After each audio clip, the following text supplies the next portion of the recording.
Assalamualaikum warahmatullahi wabarakatuh. Pada video ini, saya berkesempatan untuk mengulas suatu buku yang telah saya baca yang berjudul Di Atas Sajadah Cinta, karangan Habibur Rahman Al-Shirazi.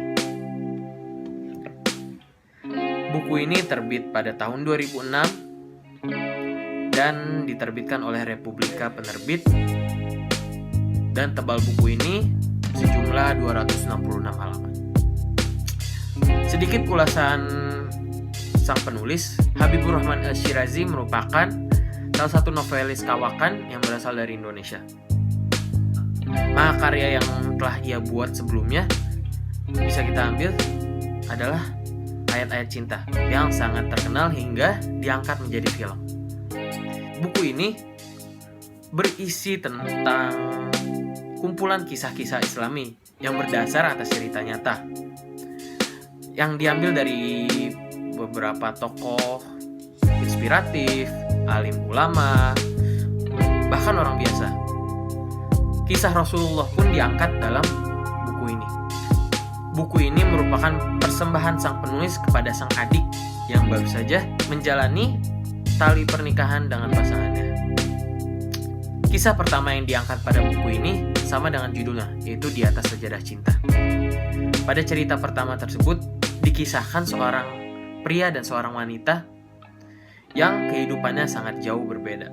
Sang pria ini merupakan ahli ibadah dan sang perempuan merupakan perempuan yang bisa dibilang lupa akhirat dan hanya bersenang-senang dengan dunia.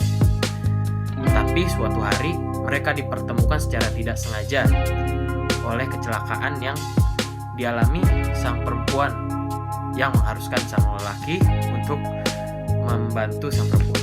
Sang laki bernama Zahid dan sang perempuan bernama Afirah. Setelah pertemuan tersebut, mereka saling memikirkan satu sama lain tanpa diketahui secara verbal. Zahid mengalami kegelisahan di dalam ibadahnya karena terus memikirkan si Afirah ini. Begitupun juga dengan Afirah. Naas, tetapi sebelumnya sang perempuan sudah dijodohkan oleh ayahnya untuk menikahi seseorang bernama Yasir.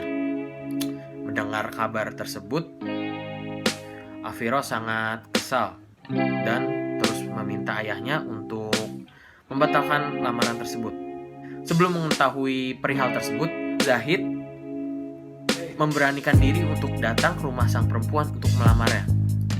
Tapi naas, Zahid ditolak oleh sang ayah karena Afirah telah menemukan lelaki yang ingin melamarnya. Sepulangnya dari sana, Zahid merasa kecewa dan sangat sedih.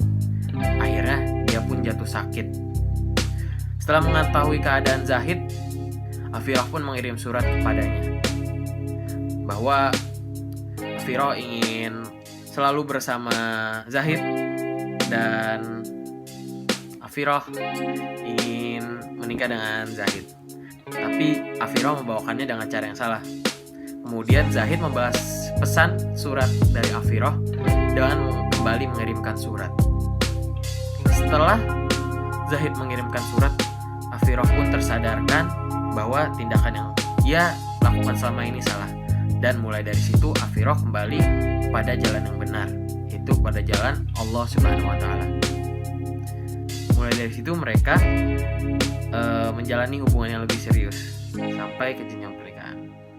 Menurut saya buku ini sangat baik ya bagi seorang muslim yang ingin mendapatkan nilai-nilai tertentu yang mungkin bermanfaat dan bisa diterapkan pada kehidupan sehari-hari, seperti bersabar, sedekah, mensyukuri apa yang telah kita punya, dan lain hal. Buku ini merupakan paket lengkap bagi seseorang yang ingin mengetahui kisah-kisah Islami bermanfaat dan kiat-kiat untuk mencapai ridhonya Allah Subhanahu wa Ta'ala. Kelebihan dari buku ini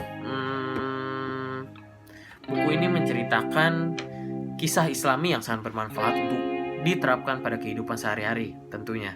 Yang pasti dengan nilai positif tersebut setiap jalan yang kita ambil akan selalu diberkahi oleh Allah Subhanahu wa taala.